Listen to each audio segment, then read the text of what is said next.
కృపాచార్యుడు అన్నట్టు ఆయన గురువుగా ఉంటాడు.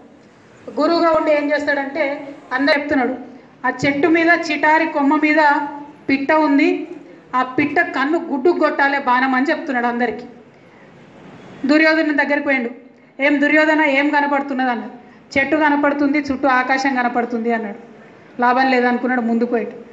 ఇవాళ టీఆర్ఎస్ పార్టీ కార్యకర్త కనపడాల్సింది ఏంటి అంటే రేపు మనం నిర్మాణం చేయబోయే బంగారు తెలంగాణ మనకు కనపడాలి.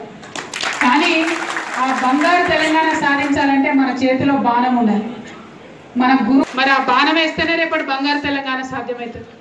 ఆ బాణం వేయాలంటే మనకు నిరంతరం పరీక్షలే ఉంటాయి, ఏదో ఒకటి అడుగుతూనే ఉంటారు, ఎవరో ఒకరు హేళన చేస్తూనే ఉంటారు, ఊర్లో 10 మంది 10 రకాలుగా మాట్లాడుతూనే ఉంటారు.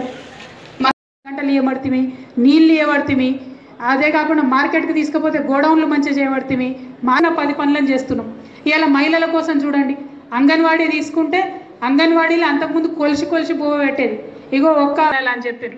అందుకనే ఇవాళ అంగన్వాడీలో సన్న బియ్యం ఉంటుంది, ఎంత తింటే ఆడకూతురు అంత బియ్యం అన్నం పెడతారు. అట్లే స్కూల్లో సన్న బియ్యం ఉంటుంది. లింగన్న గారు ఎవరు ఇప్పుడు అలా ఉన్నారా? Thank you. అట్లనే మల్లాపూర్ ఇంకొక రైతమా, నేను ఇవాళ టీఆర్ఎస్ పార్టీ కార్యకర్తను కాబట్టే నాకు టీఆర్ఎస్ పార్టీ నుండి ఎంపీగా నిలబడినటువంటి గౌరవం దక్కింది.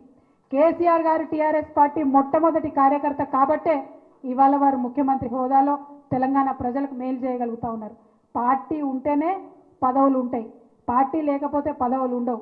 ఇక్కడ ఒక చిన్న విషయం నేను గమనించిన, కొంతమందికి బాధ అనిపించవచ్చు. ఏదన్నా గ్రామాల్లోకి పోతే సర్పంచ్ ఉంటే ఆయన్నే గొప్ప అంటారు. నేను మాత్రం ఎక్కడికి పోయినా గ్రామ శాఖ అధ్యక్షుడిని ఖచ్చితంగా పిలుచుకుంటాను. ఎందుకంటే పార్టీ మొదలు, పార్టీ ఉంటే పదవులు వస్తాయి, పార్టీ లేకపోతే పదవులు రావు. పార్టీ గట్టిగా లేకపోతే సర్పంచులు గారు, ఎంపీపీలు గారు, ఎంపీటీసీలు గారు ఏది కూడా గారు. కాబట్టి ఆ విషయం దయచేసి గమనించవలసిందిగా నాయకులకు, కార్యకర్తలకు అందరికీ కూడా నేను రిక్వెస్ట్ చేస్తూ ఉన్నాను. ఇంకా ఎన్నో అంశాలు ఉన్నాయి, కాకపోతే మనం ఆలోచించాల్సింది ఒకటే ఒక అంశం.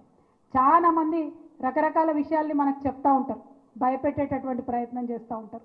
నిన్న మొన్న ఎవరో మాట్లాడుతున్న నాయకుడు, జమిలి ఎన్నికలు పెడతాం మీరు రెడీగా అన్నారు. బాగా చదువుకున్న నాయకులకు మనకు టెన్షన్ ఎందుకు ఉంటుంది? మంచిగా చదువుకున్నటువంటి విద్యార్థులకు పరీక్ష ఎప్పుడు పెట్టినా కూడా ఇబ్బంది లేదు. అట్లనే ఎన్నికలు ఎప్పుడు వచ్చినా, ఏ రీతిలో వచ్చినా, పార్లమెంటు అసెంబ్లీ కలిపి పెట్టినా, విడివిడిగా పెట్టినా, ఎట్లా పెట్టినా టీఆర్ఎస్ పార్టీ సిద్ధంగా ఉంటుందని మన నాయకులు చెప్పిండ్రు.